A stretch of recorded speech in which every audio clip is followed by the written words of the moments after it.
She was 19 years old and she had $10. That is the whole story, really. Everything else, the rotting hull, the rusted lock. The 40 years of silence packed into canvas bags that all came after. But the story begins with $10 and a girl standing at the edge of a dock in southern Louisiana at dusk, watching the light die over the cypress trees, holding a folded bill in each hand, and thinking that some decisions don't feel like decisions at all. They feel like gravity. They feel like the only direction left. May Calloway had been moving toward water her entire life without knowing it. She was born in Tupelo, Mississippi, in a house 3 blocks from the railroad tracks, in a town where the nearest river worth naming was 40 miles east, and the nearest ocean might as well have been on the moon. Tupelo was a landlocked place in every sense, geographically, emotionally, spiritually landlocked. The kind of town where the future arrived about 10 years late and left without saying much. The streets were flat and wide and mostly empty on Sunday afternoons, and the biggest body of water most people ever saw was the retention pond behind the Walmart on Highway 45. May drew boats. She had been drawing them since she was 4 years old, before she could read, before she understood what a boat actually did, or where it went, or what it meant to be on the water. She drew them in crayon on the backs of grocery store receipts and the margins of church bulletins, and once in blue marker across the entire surface of her bedroom door, which got her sent to her room for the rest of the afternoon. Though the door was never repainted, because her mother Lynette thought the drawing was actually quite good. Lynette Calloway was the kind of woman who understood that certain things in children were not misbehavior, but expression, and that the difference mattered. Lynette kept a manila folder in the kitchen drawer between the takeout menus and the utility bills. Every drawing May produced, and there were dozens, then hundreds, went into that folder. Crayon boats with crooked sails, marker boats with stick figure sailors, pencil sketches of tugboats and houseboats and sailboats with masts so tall they ran off the edge of the paper. By the time May was 9, the folder was nearly 2 inches thick, and Lynette had started a second one. She never said much about it. She would just take the drawing, look at it for a moment with the particular attention she gave to things she found genuinely interesting, and then slide it into the folder with the others. May never asked her why. She didn't need to. There was an understanding between them that didn't require language, the kind of understanding that exists between people who see the world the same way and know it without having to say so. When May was 11, Lynette was diagnosed with pancreatic cancer. It was November, the year May was in 6th grade, the year she had just started wearing her hair in a single braid down her back, the way Lynette wore hers. The diagnosis came on a Tuesday. By the following March, Lynette was gone. 4 months and 11 days from the word cancer to the word burial, which is one of the cruelest things about that particular disease. It doesn't give you enough time to say everything you need to say, but it gives you just enough time to watch someone you love disappear piece by piece, becoming less of themselves each week, until the person in the hospital bed is someone you recognize only by the shape of their hands. May had memorized her mother's hands. She still thought about them years later, the way Lynette's fingers looked when she was reading or cooking or sliding a drawing into a manila folder. Careful hands, hands that knew the weight of things. Her father, Gary Calloway, did not have careful hands. Gary was an electrician at the county high school. A quiet man who had built his entire life around Lynette, without fully realizing it, the way a vine builds itself around a fence post, until the post is gone, and the vine has nothing left to hold it up, and begins to fall in whatever direction gravity suggests. After Lynette died, Gary fell slowly. Not dramatically. There was no single moment of collapse, no scene, no raised voices or broken furniture. He just began to recede. He came home from work. He made dinner or he didn't. He watched the news or he watched nothing, sitting in the recliner in the living room with the television off, and his hands loose in his lap, looking at a spot on the wall that contained nothing May could see. May learned to read the house by sound. The particular weight of Gary's footsteps on the kitchen linoleum told her whether he'd had 2 beers or 4. The duration of silence between the refrigerator opening and closing told her whether he was eating or just standing in front of it staring at the shelves. He never raised his voice. He never scared her. He was simply absent in a way that was somehow worse than anger, a man-shaped absence in the rooms where her parents used to be. She did not blame him exactly. She had the capacity to understand, even at 12, even at 14, that grief does things to people that the people themselves cannot control, and that Gary's disappearance was not a choice any more than Lynette's cancer had been a choice. Understanding did not make it less lonely. It just made it a different kind of lonely, the kind that comes with a side of guilt for being lonely in the first place, because the man was still there, technically still showing up and eating and sleeping, which is more than some fathers do. May stopped trying to reach him when she was 16, not out of anger, out of self-preservation. It hurt less to stop than to keep failing. At 16, she found Harmon Marine Supply. It was 45 minutes from Tupelo by county bus, a ride she took every Tuesday and Saturday and most Fridays for 2.5 years, carrying a paperback in her backpack for the ride and arriving at the store already focused, already thinking about whatever problem she'd left unsolved from the last shift. The store sat on a state highway outside of Jackson, a corrugated metal building with a faded sign and a parking lot full of truck beds. The kind of place that smelled like rope and salt water and motor oil, even though the nearest salt water was 200 miles south. The smell was partly the stock bilge pumps, fuel line marine, epoxy life rings, anchor chain, LED navigation lights, and partly the owner, Del Harmon, who had spent 12 years as a Coast Guard rescue swimmer before his knees gave out and he came back to Mississippi to open a store. Del was a large man with a sun-damaged face and the kind of stillness that comes from having spent time in situations where panic kills people. He wore the same thing every day: canvas pants, a gray t-shirt, a ball cap from some marina in Georgia, and he spoke precisely in sentences that contained exactly the words required and no others. He did not have much patience for people who asked questions before they tried to figure something out themselves. He had enormous patience for people who came to him having already tried. May came to him having already tried. She had read the inventory catalogs before her first week was up. She had memorized the difference between marine epoxy and standard construction epoxy. The former was formulated for wet and submerged environments, designed to bond to fiberglass and metal and wood, under conditions that would dissolve standard resins in weeks.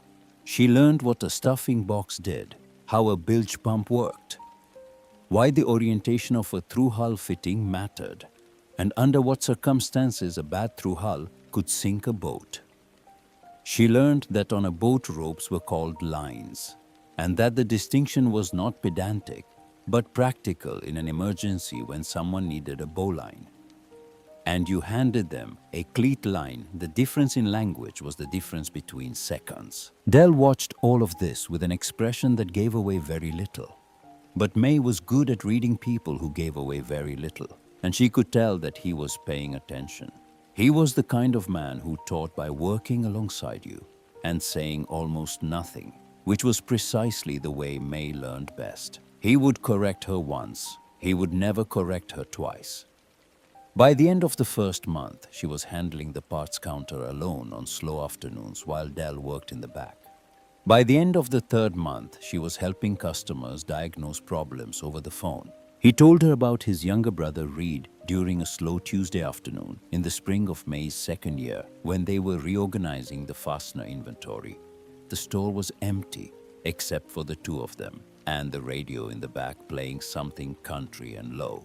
Reed lived in Louisiana. Outside of Houma, ran a marine repair shop on a backwater inlet about 10 miles from town.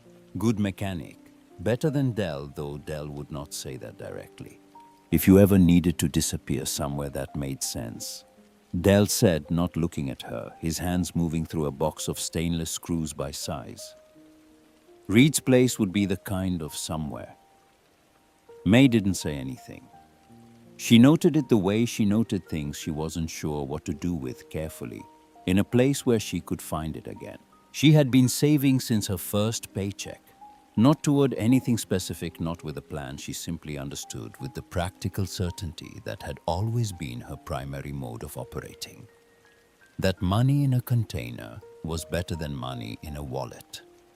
That wallets had a way of emptying themselves under the gentle pressure of daily life.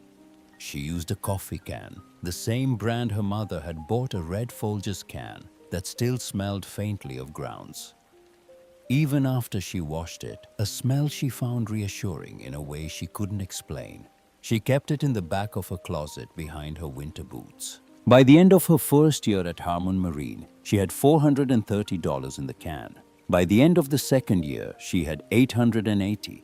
The spring before her 19th birthday, she passed 1,000. She counted it out on her bed one Sunday evening in late March, laying each bill flat, stacking the 5s and 10s separately, writing the total in the margin of her inventory notebook, $1,140. She felt something when she wrote it, not pride exactly, something quieter. The particular satisfaction of a person who has been told implicitly and explicitly that they are unlikely to accumulate anything, discovering that they have accumulated something. Her father died on her 19th birthday. It was a Wednesday evening in early April. May had worked the morning shift and come home on the 4:15 bus, walked the 3 blocks from the stop to the house, and found the front door unlocked.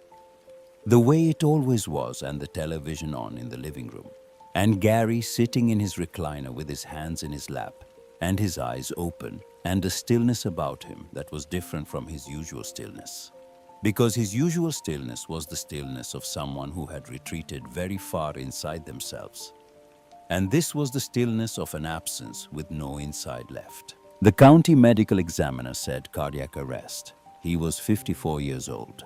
He had been sitting there, the examiner estimated, for somewhere between 2 and 4 hours, meaning he had died sometime in the early afternoon.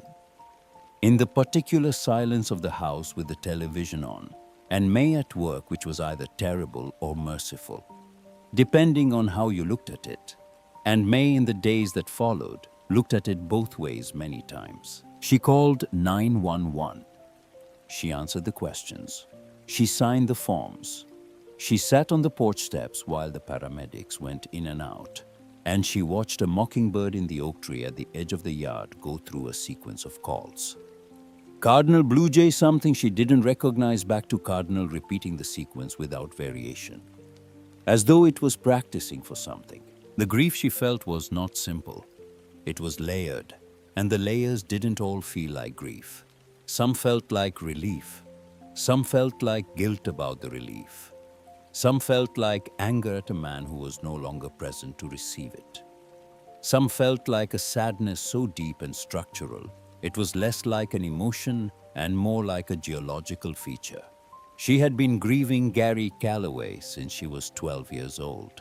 The actual death was in some ways just the conclusion of a grief that had already done most of its work. She arranged the funeral with the help of a neighbor named Mrs. Pruitt, who had known Gary and Lynette since before May was born, and who brought a casserole and sat at the kitchen table and made the phone calls that needed to be made without being asked.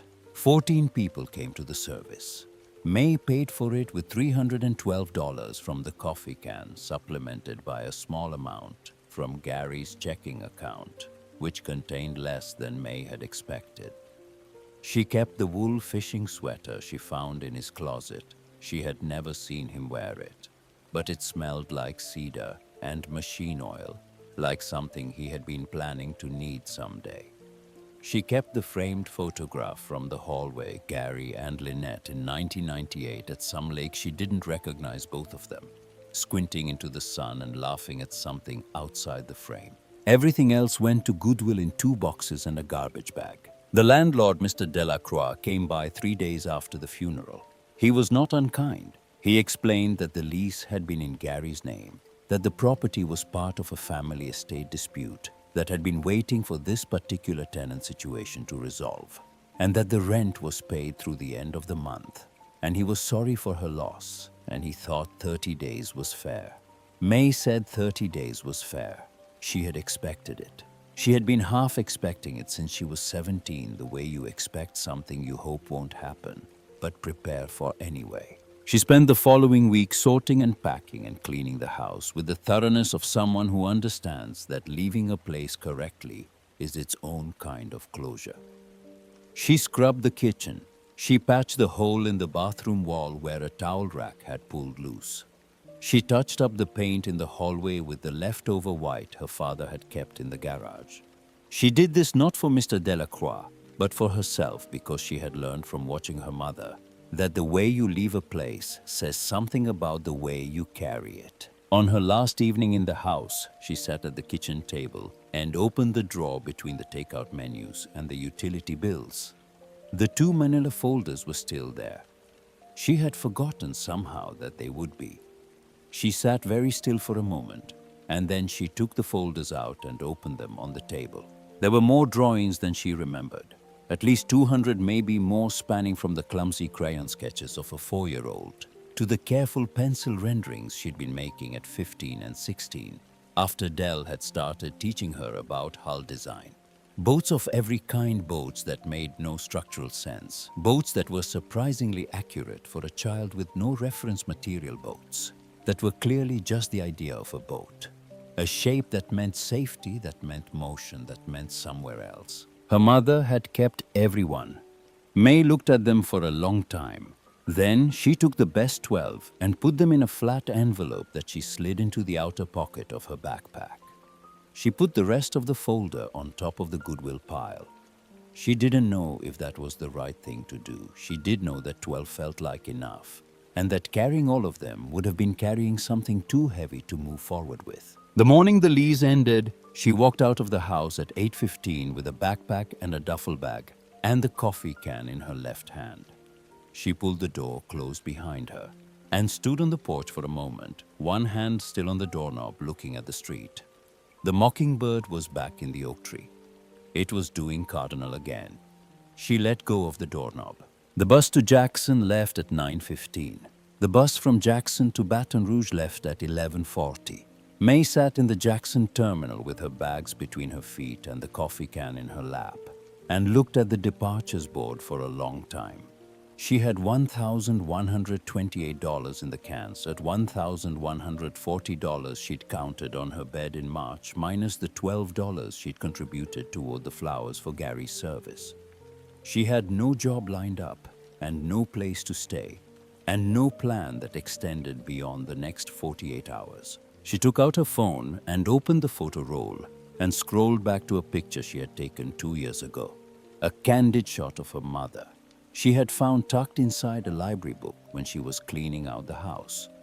In it, Lynette was maybe 30, sitting at the same kitchen table, laughing at something outside the frame, holding up a piece of paper, so small it was clearly a child's drawing.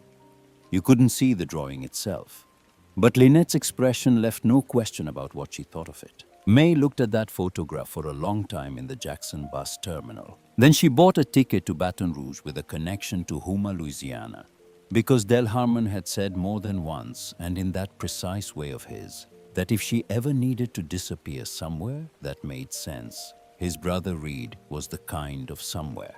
And May, sitting in the bus station with everything she owned in 2 bags and $1,200 in a coffee can, understood that she had been planning to go there for 2 years without admitting it to herself. The ride south took 4 hours, including the connection. She watched Mississippi give way to Louisiana through the window, the land flattening and widening, the trees changing, oaks thinning into cypress, the ground going soft and dark, water appearing at the edges of things, and then everywhere filling the spaces between trees, lying flat under the gray sky like something thinking.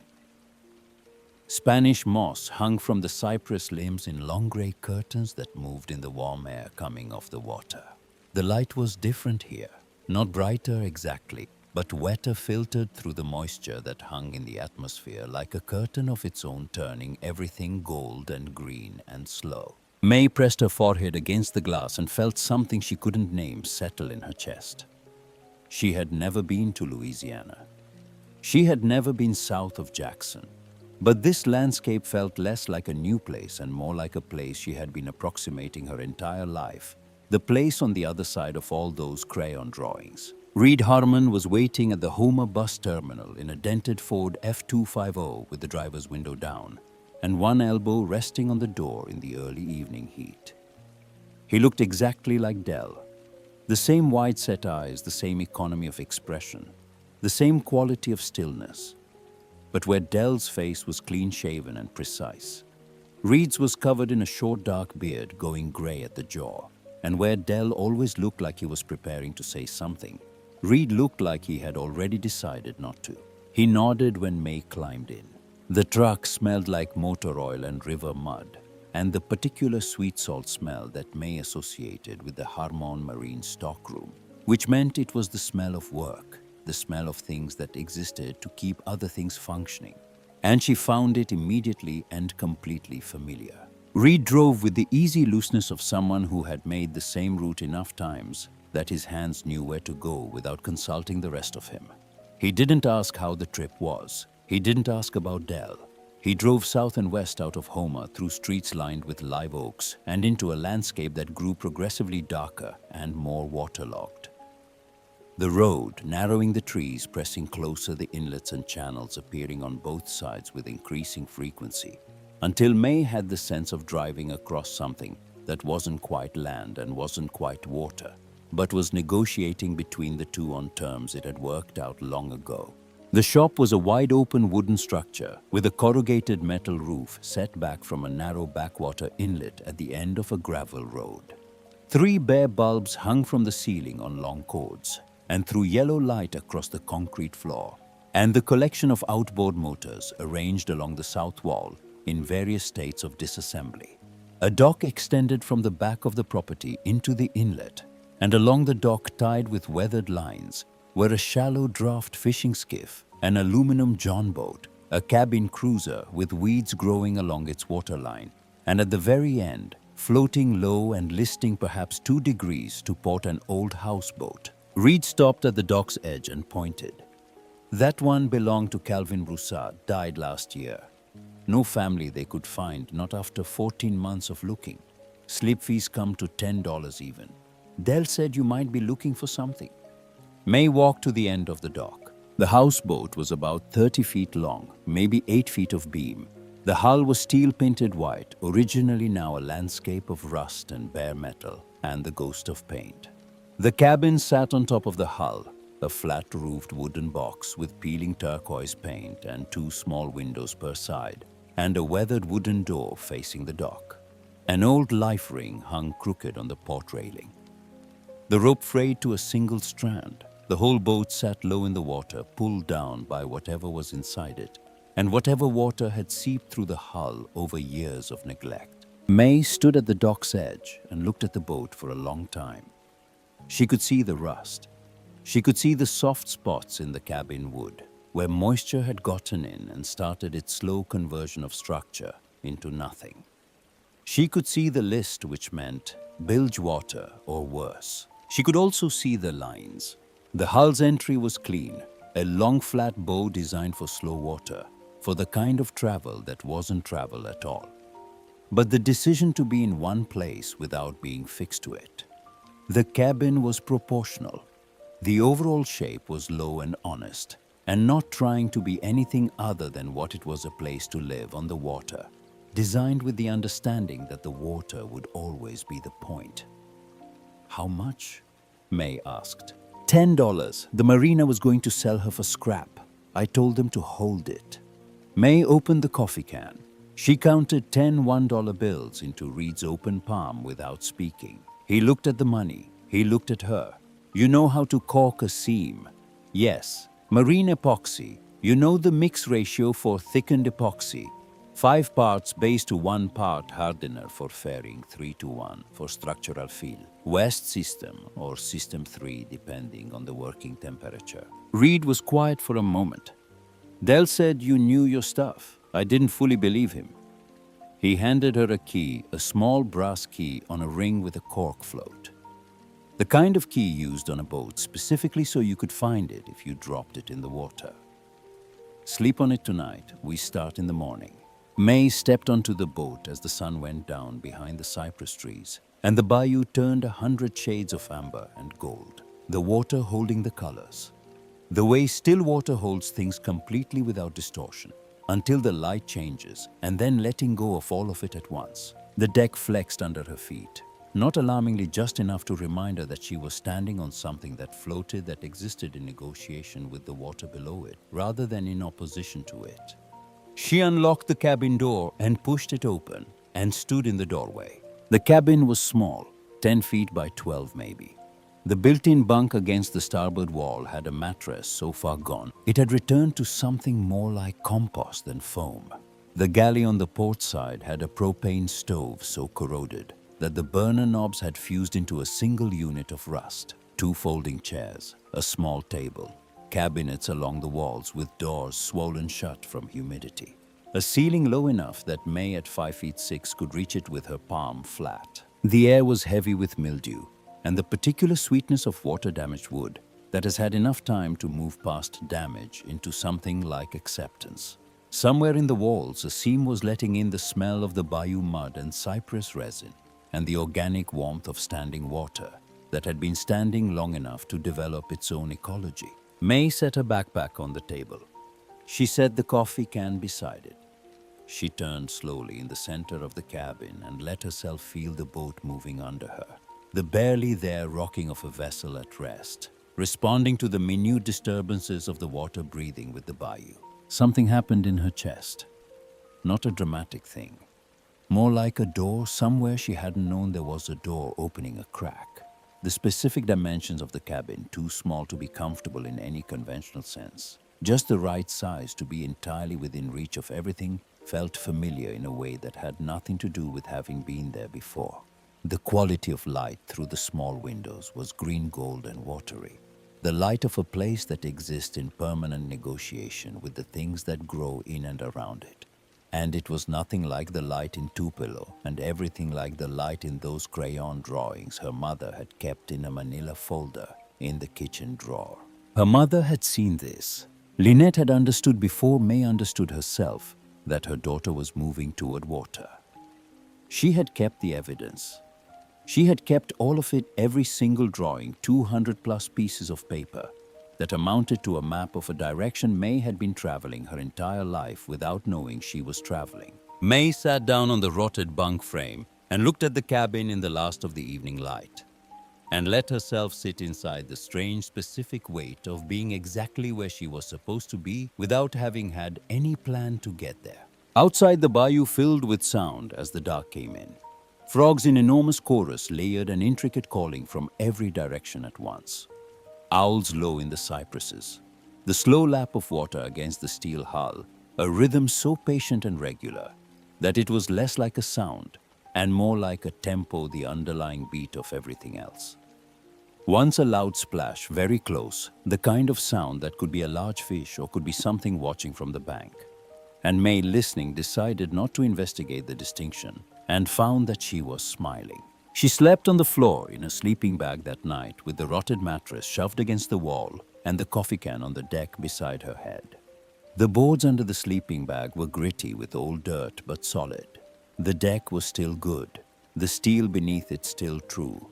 She could feel the boat's breathing under her back, the tiny adjustments it made in response to currents she couldn't see, and at some point in the late hours, lying in the dark and listening to the frogs. She stopped feeling like a person who had lost everything and started feeling like a person who had arrived somewhere. In the morning, Reed came at 6 with 2 cups of coffee in paper cups and a paper bag of beignets from a place in town. And they sat on the dock in the early heat and talked about what needed to happen to make the boat livable and then survivable and then good. The list was substantial. The hull needed to be hauled out, sanded to bare metal, treated, epoxied, primed, and painted. The cabin needed to come down to its frame and be rebuilt from scratch, new plywood, new insulation, new wiring, new roof. The galley needed a new stove properly vented. The electrical system was suspect enough that Reed said he'd rather she not plug anything in until they'd replaced it entirely. The bilge pump was seized. The freshwater system didn't exist. 6 months if you do it right, Reed said. Maybe 8. You staying on her while you work. Yes. It's going to be rough. I can do rough. Reed drank his coffee and looked at the boat. Dell said that about you, that you could do rough without making it a thing. She started that day with the bilge, because the bilge was where you started the lowest point. The place where everything that got in eventually collected. And if you didn't know the condition of the bilge, you didn't know the condition of anything. She pulled the hatch in the cabin floor and shined her flashlight down. The bilge was full of dark water, 6 inches deep, the color and opacity of black tea sitting still, with the patience of water that has been somewhere long enough to feel it belongs there. It smelled like iron and old engine fuel, and the particular dark organic smell of a space that hasn't had fresh air in years. May got a plastic bucket and spent the next 2 hours crouched at the bilge hatch, reaching down with a can, filling the bucket, carrying the bucket to the stern, and dumping it over the railing, going back, reaching down again. The space was too small for anything but her arms from the shoulder down, and by the end of the first hour, her back was locked in a single cramped position, and her arms were burning. She did not stop. She worked with the systematic focus of someone who has decided that the only way through an unpleasant task is through it. 2 hours, then the bucket came up less than half full, and then quarter full, and then the can was scraping bare steel at the bottom. May sat back on her heels. She wiped her face with the back of her wrist. She picked up the flashlight and shined it into the bilge, now empty of water, and moved the beam slowly across the bottom. There was something there. It was a box. Wooden rectangular, sitting on a small platform of wood that had been deliberately constructed to lift it above the bilge floor. Someone had built a little pedestal carefully, with the specific intention of keeping whatever was in the box clear of any water that accumulated below it. The box itself was a military footlocker, the kind soldiers had taken to wars, with brass hardware at the corners, and 2 leather straps running across the lid, and a heavy padlock through the hasp. The brass was tarnished to the color of old pennies. The leather straps were dry, not cracked, preserved somehow despite everything around them, rotting as though whatever was inside had its own will toward survival. The padlock was rusted completely through. It was not going to open with a key. May looked at the footlocker for a long time, moving the flashlight beam over its surface, the way she had moved it over the hull, assessing, noting, cataloging. Then she climbed out of the bilge, walked to the dock, and went to find Reed. He followed her back without asking questions. He looked down through the hatch at the footlocker for a long moment. He scratched his jaw where the beard was going gray. When he finally spoke, it was in the measured way of a man who is thinking out loud and not performing thinking. Calvin Broussard, he said. 3 tours in Vietnam. Came home in 1972 and bought this boat 7 years later and lived on it from then until the day he died. Worked as a mechanic in Houma, good one. People drove 40 miles to have him look at an engine. Never married. No family anyone could find. People used to wonder what he did with his money, because he worked steady for decades and spent almost nothing. He paused. He looked at the footlocker. He looked at May. I think we just found out where it went. Reed went to the shop and came back with a hacksaw. He set it on the deck beside the bilge hatch without a word. And then he stepped back, and May understood that the stepping back was deliberate, a man drawing a line between what was his to do and what was hers. She picked up the hacksaw. She lowered herself back to the bilge hatch and reached down and set the blade against the shackle of the padlock and began to cut.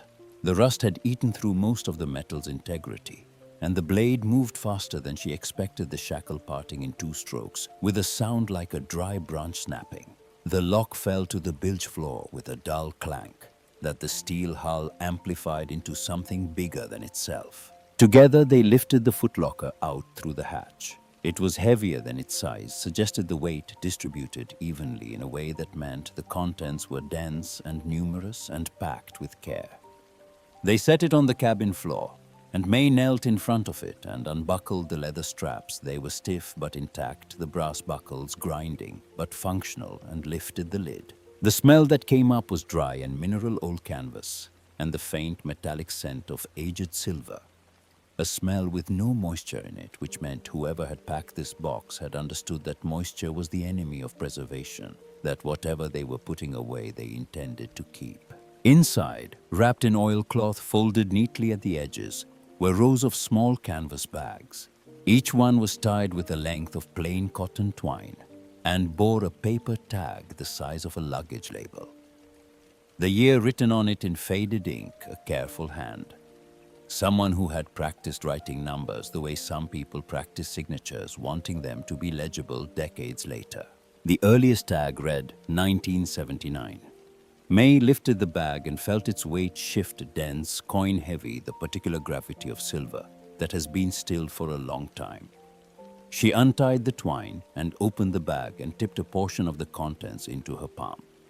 Morgan's silver dollars and walking Liberty halves cold against her skin, their surfaces dulled by time but structurally intact. She set it down. She lifted another 1983 heavier than the first, a third 1991 lighter. The year's difficulty visible in the reduced weight, the way a growth ring is thin in a drought year.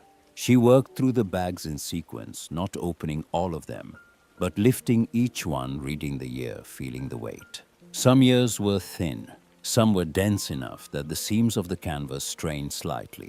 The bag from 2003 was the heaviest, so full that Calvin had doubled the knot on the twine. There were 43 bags. She counted them twice. The years ran from 1979 to 2018 with two gaps, 1985 and 1992, those years absent for reasons that would become clear in time. 41 years of setting aside what could be set aside. Some bags held only coins. Some held folded paper money secured with rubber bands so old they had fused to the bills. One bag from 1997 held nothing but mercury dimes, dozens of them, as though Calvin had been collecting that particular coin that year with specific intent. At the very bottom of the footlocker, beneath the last bag, lay two things: a folded American flag, the kind presented at military funerals, folded into its tight triangle, the blue field of stars face up, the creases so sharp they might have been pressed yesterday.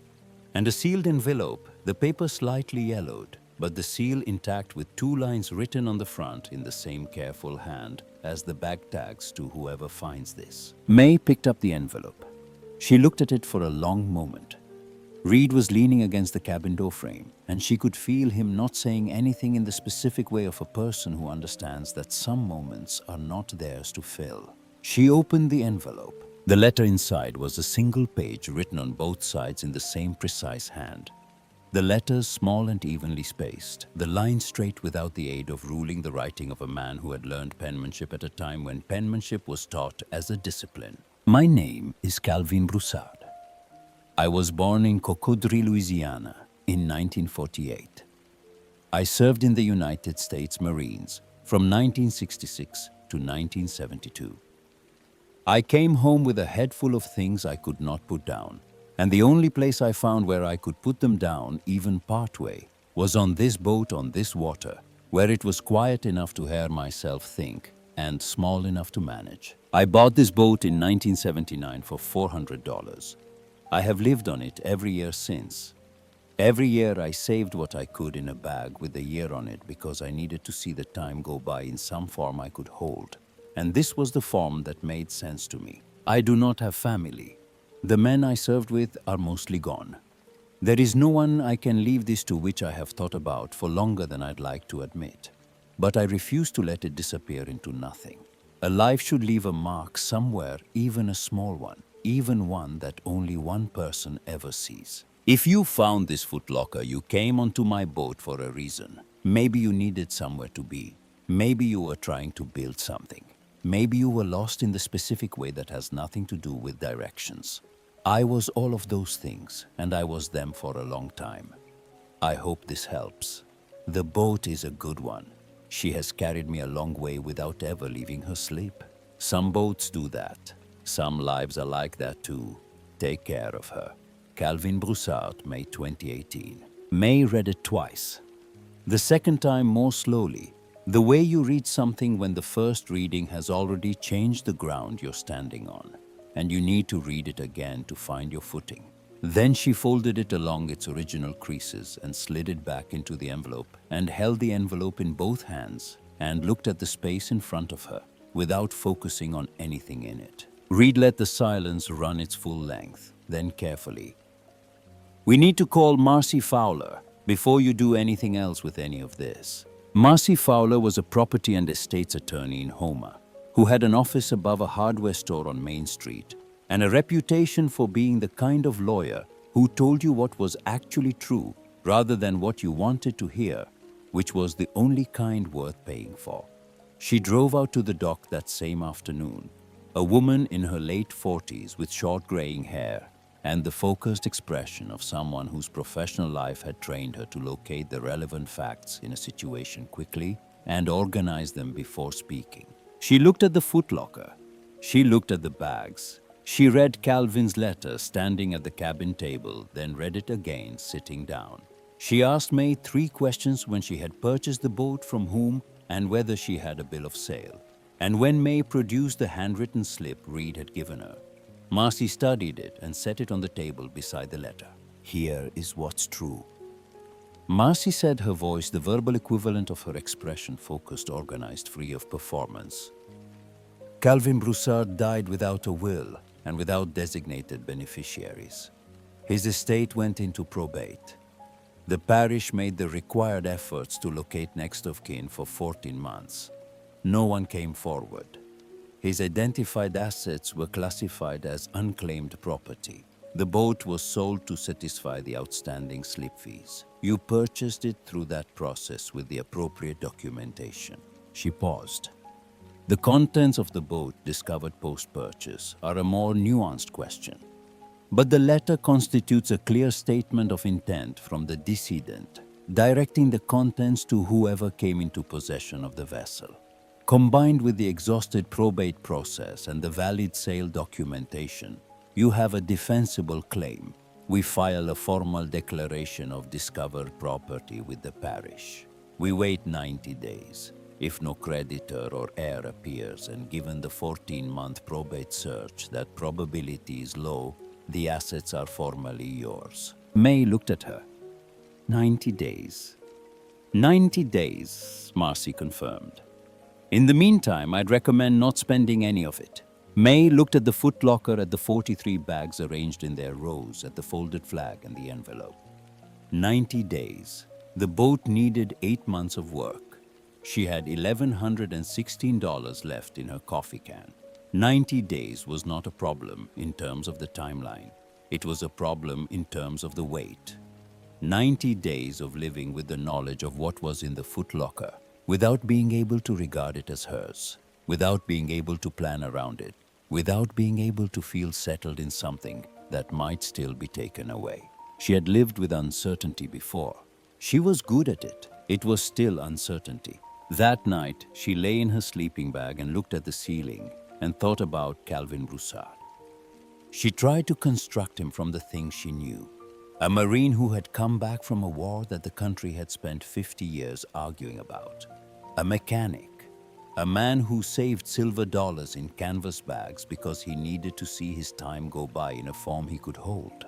A man who had, as she would soon learn, loved a woman named Nora Delacombe before the war and come home to find that she hadn't waited.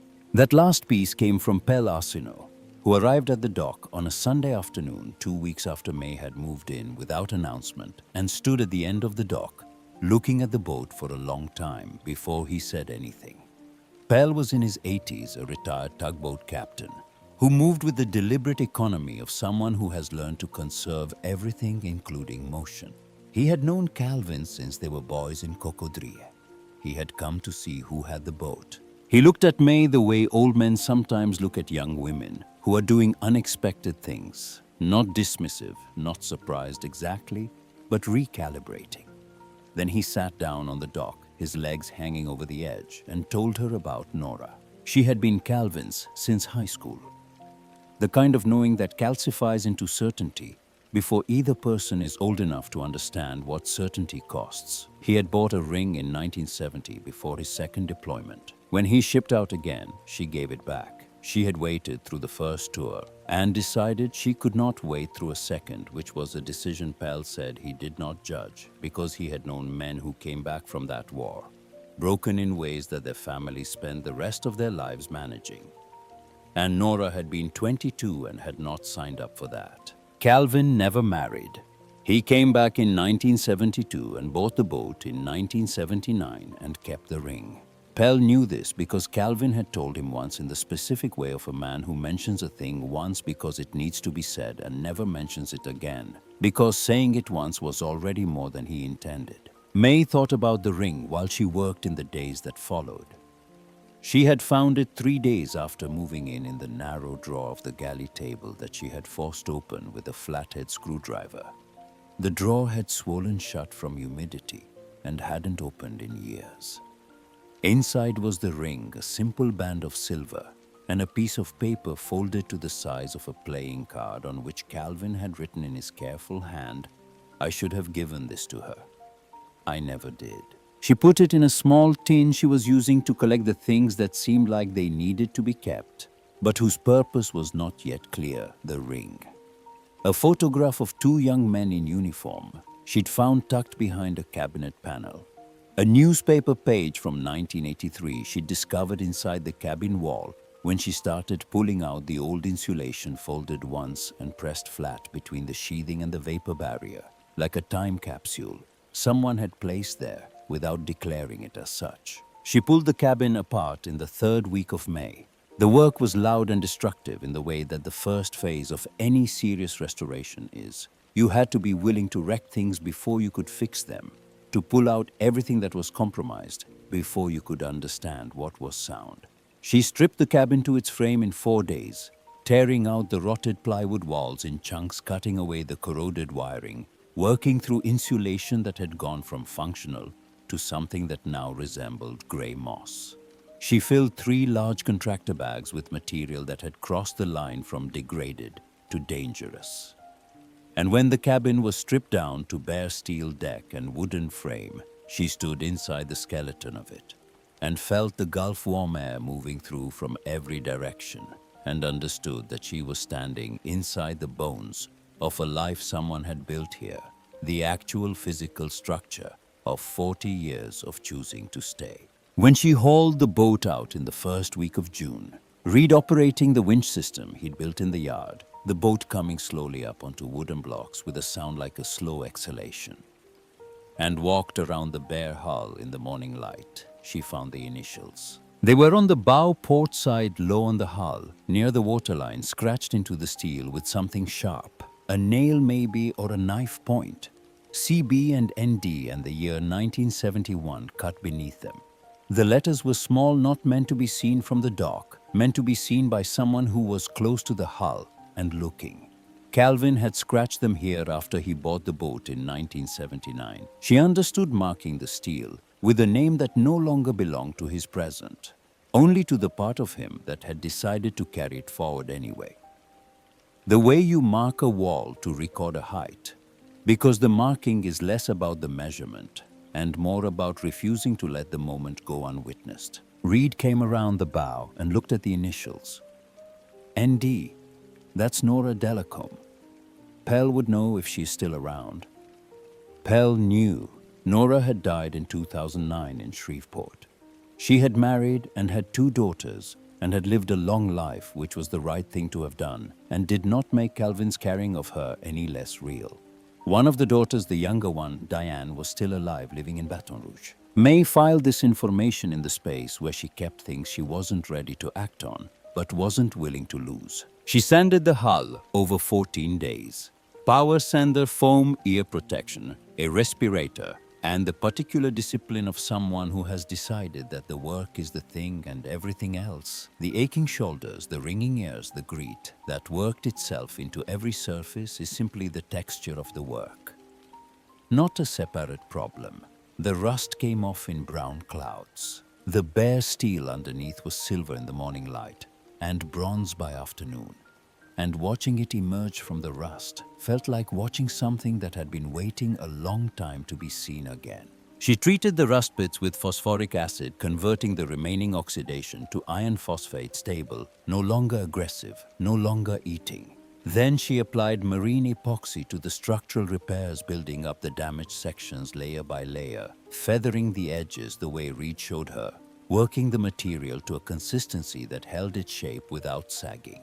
2 coats of epoxy primer applied in the early mornings when the temperature was below 80. Then 3 coats of marine enamel in a color she had chosen from a chip card at the marine supply in Houma, a deep blue so saturated it read almost black in low light and opened into something closer to midnight sea in direct sun. The man behind the counter mixed it without needing to consult anything, the way someone mixes a color they've made before and remember in their hands. Reed stood in the yard the afternoon she finished the final coat.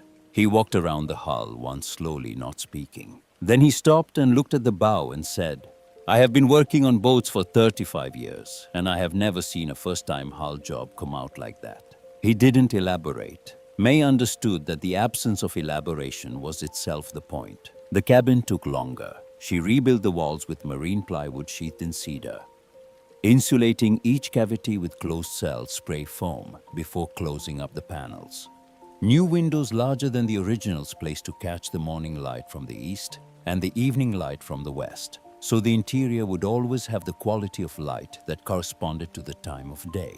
She rebuilt the roof with marine plywood and rolled membrane roofing, and in the center of the roof, positioned over the table, a 12-inch skylight that let a column of sun fall straight down into the interior, moving across the floor as the day turned. The new propane stove went in with a proper regulator, a dedicated shutoff at the tank, and a carbon monoxide detector mounted to the ceiling. The wiring she ran herself, all marine-grade cable color-coded to the standard Dell had taught her, every connection made with proper marine terminals, no shortcuts. A solar panel on the roof connected to a battery bank in a sealed compartment under the rebuilt bunk.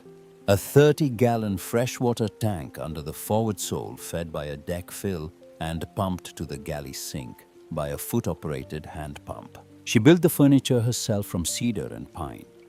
A built-in bench along the port side with storage below. A drop-leaf table that folded flush against the forward bulkhead when not needed.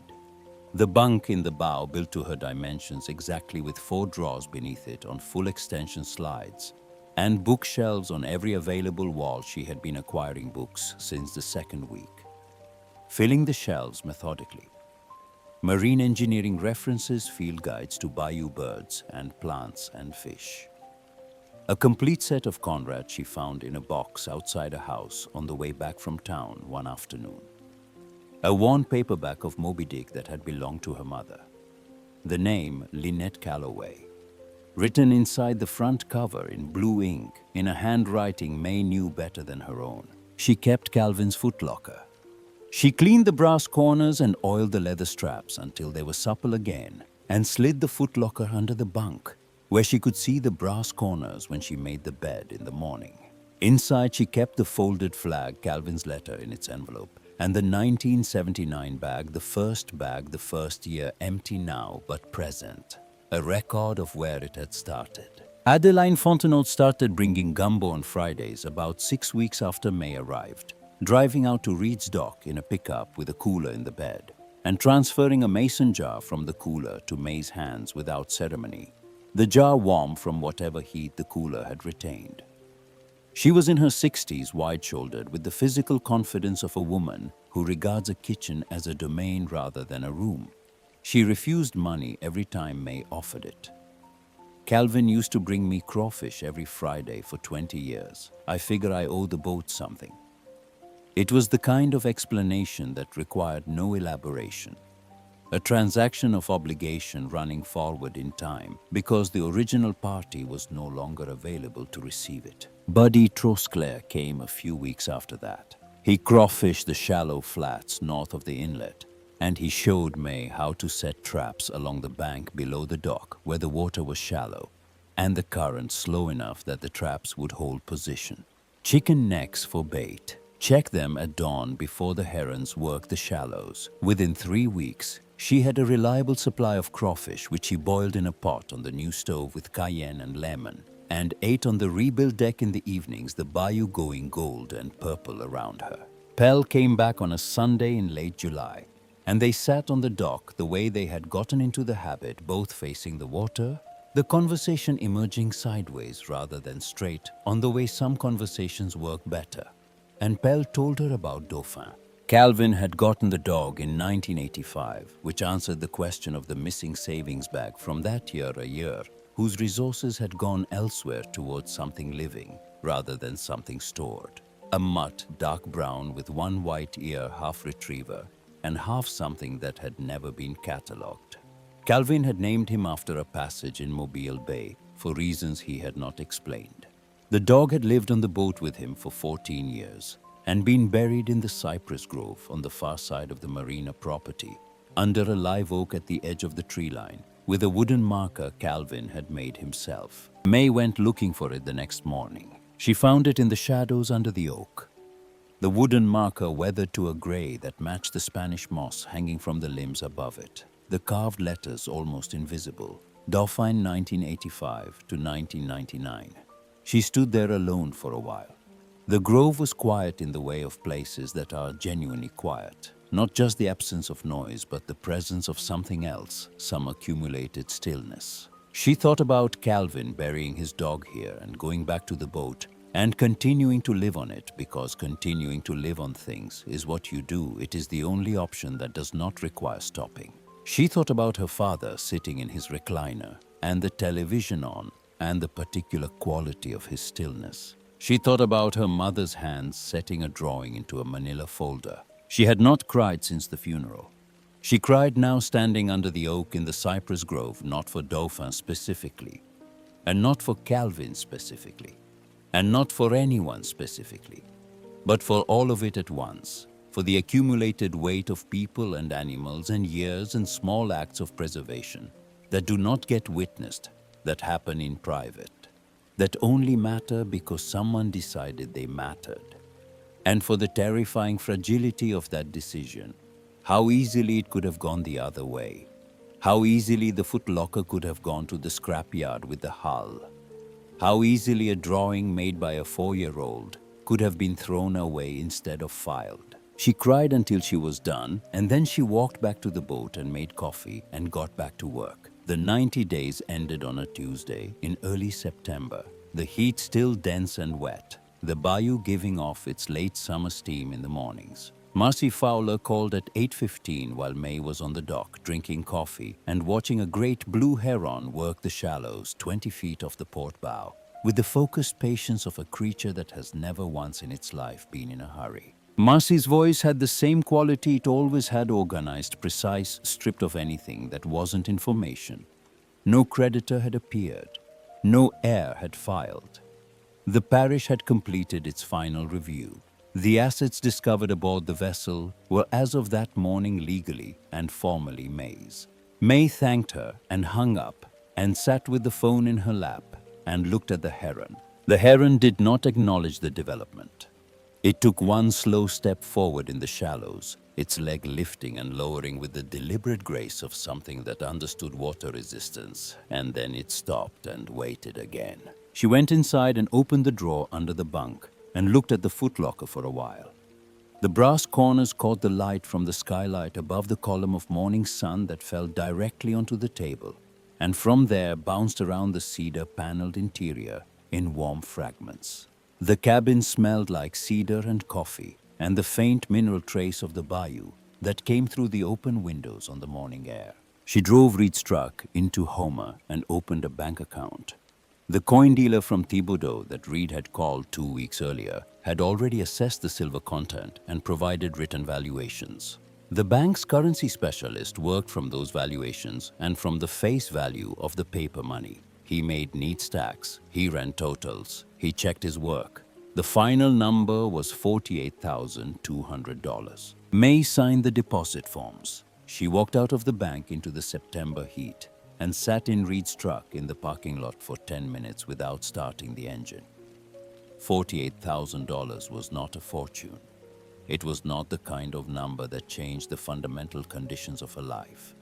But it was enough to finish the boat correctly enough to not be afraid of what came next for a while. Enough to do something with that wasn't just survival.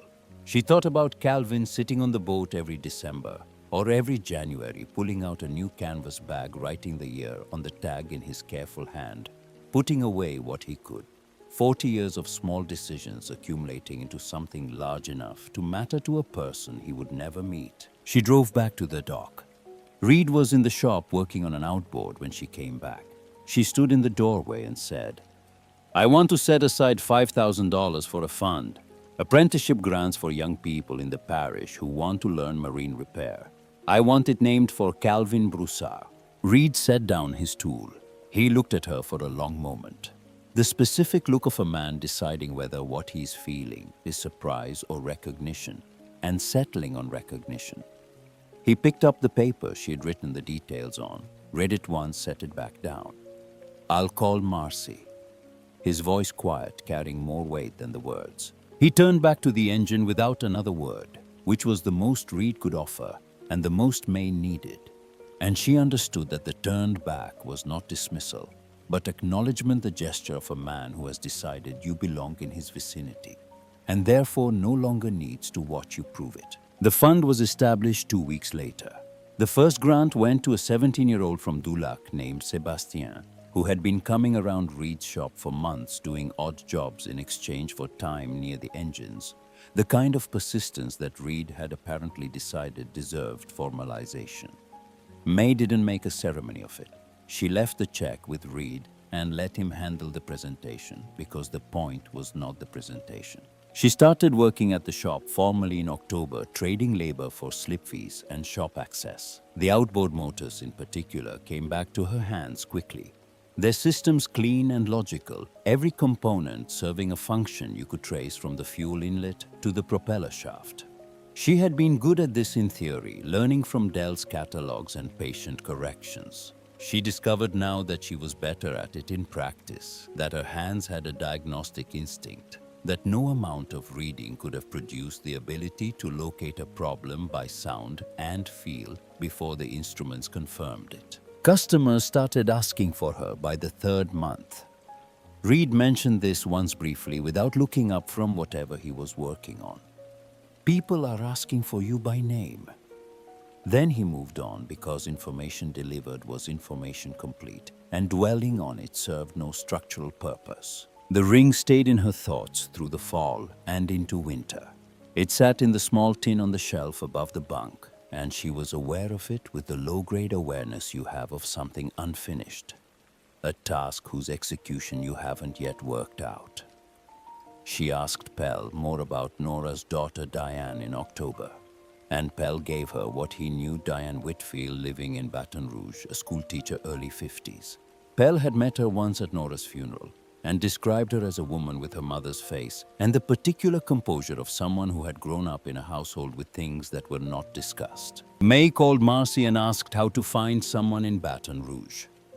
Marcy found Diane Whitfield's address in 20 minutes through public records and the kind of professional database access that lawyers had and civilians did not. And May spent a week composing a letter by hand, drafting it 4 times before she had the right version. Brief, factual, containing no claim on Diane's emotions, explaining only what she had found and why she was writing. She included a copy of Calvin's letter and a description of the ring. Diane called on a Thursday evening 3 weeks later. Her voice had the quality Pell had suggested, composed, but with something working underneath it. The specific quality of a person maintaining composure over something that matters more than they had prepared for. Her mother had kept a photograph in the drawer of her bedside table for her entire adult life. A photo of a young man in uniform, early 20s, with the straight-ahead look of someone who had learned to face a camera without blinking. Diane had grown up knowing the photograph existed and knowing it was not a subject for discussion, and she had understood as an adult that this was not her mother hiding something, but her mother carrying something which were different things, and she had respected the difference. She had never known the man's name. Nora had died with it kept. May listened without interrupting. Then, when the silence on the other end indicated that Diane had finished, "His name was Calvin Broussard. He was from Cocodrie. He was a Marine. He bought a ring for your mother in 1970, and she gave it back when he shipped out for the second time. He kept it for 48 years. He wrote a note about it that I found on this boat. May paused. I think the ring belongs with you. Diane was quiet for a long time. Why are you doing this? The ring is yours. Everything on that boat is yours. May looked out the window at the bayou where the winter light was coming through the bare cypress limbs in long horizontal slats the color of warm silver. Because he couldn't give it to her, but I can give it to you. That's a different kind of thing, but it's still something. Diane came to Houma on a Saturday in January. Driving up from Baton Rouge in a gray sedan, a woman in her early 50s, with her mother's cheekbones and the careful eyes of someone arriving at a place they have been thinking about for a long time. May met her on the dock. They shook hands. May offered coffee. They sat at the drop-leaf table in the cedar-paneled cabin, with the skylight letting in a rectangle of winter sun.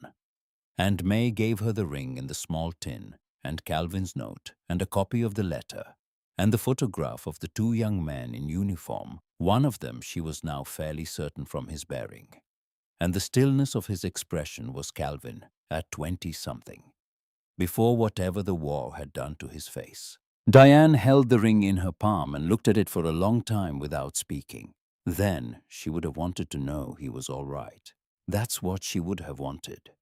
Her voice stayed even, but her eyes did not entirely cooperate. I think he was. I think the boat was how he was all right. May thought about that afterward, after Diane had driven back to Baton Rouge with the ring and the photograph and the note.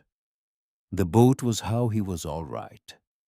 She turned the phrase over in her mind, the way you turn over something that has reached into a thing you already understood and named it properly for the first time.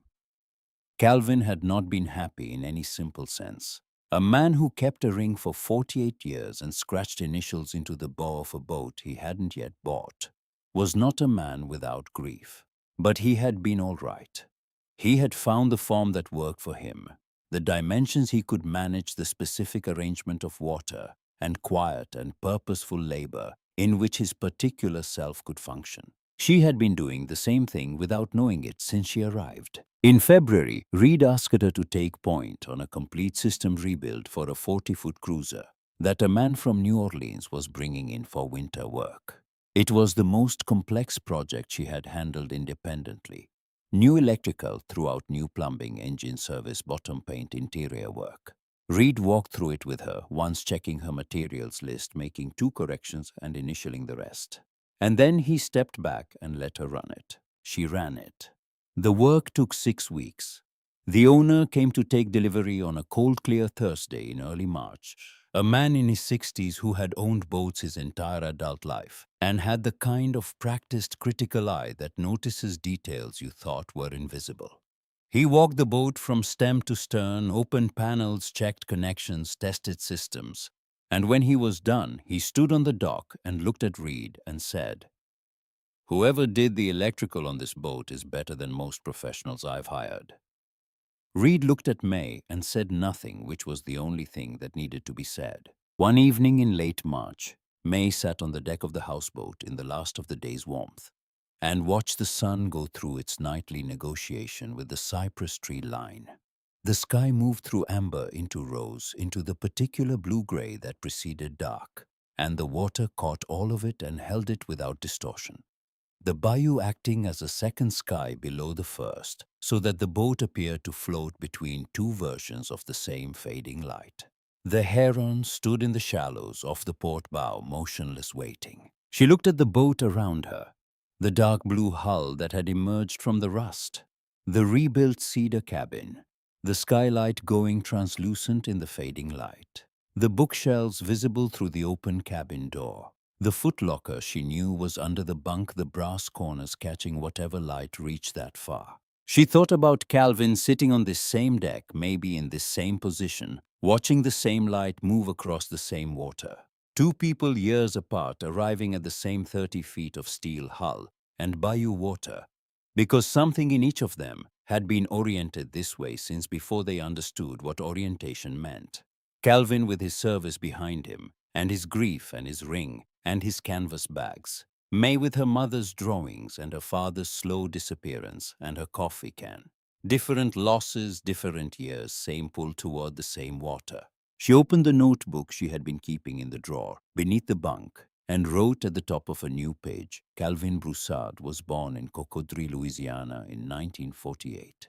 She wrote his whole name and his whole span of years, and what she knew of what had filled them. She wrote about the boat and the bags and the ring and Dauphin and the newspaper in the wall. She wrote about Nora carefully without claiming to understand what had passed between two people she could only approximate from the evidence they had left. She wrote what Pell had told her, and what the initials on the bow had told her, and what the note in the galley drawer had told her. I should have given this to her. I never did, which was perhaps the most honest sentence in the entire collection. The admission of a specific regret that Calvin had been unwilling to either act on or discard, choosing instead to keep it where he would see it regularly, which was its own kind of honoring. She wrote for an hour. When she stopped, the bayou had gone fully dark outside, and the cabin lights were on, and the moths were working the windows. She read back what she had written. It was not perfect. Some of the gaps could not be filled because she did not have the information to fill them. But it was honest, and it was thorough, and it was a record of a man who had refused to let his life disappear into nothing. Written by a woman who had found that refusal in a steel box under a bilge floor, and understood it immediately because she had been making the same refusal her entire life without having the language for it. The thing about the directions our lives are pulled in is that we don't always know where we're going. We can't always explain why we want what we want, or why certain places feel like recognition rather than discovery. But the pull is real, and it is old, and it precedes explanation. And if you are willing to follow it past the point where following it makes obvious sense, past the point where anyone watching would call it reasonable, it usually leads you somewhere. For some people, that somewhere is a place they were prepared for, a path that was laid out in advance with signage and guardrails. For others, it is a place they have to invent or reinvent from materials someone else left behind. May put the notebook back in the drawer. She turned off the cabin light. She lay on the bunk in the dark with the bayou sounds coming through the screens. The frogs returned now that the weather had warmed. The owls, the water against the hull in its patient rhythm, and felt the boat moving under her. Its small continuous adjustments to current and wind. Its negotiation with the water it floated on. She had arrived here with $10 and a coffee can and 2 manila folders full of drawings she had been making since before she could understand why. She had spent one of those dollars on a boat and the other 9 on the first month of a life she had not planned and could not have predicted and would not have traded. The Heron would be back at the shallows at dawn. The bookshelves were full, the hull was sound, the notebook in the drawer was 3/4 full, and she was going to need another one. She was already looking forward to filling it.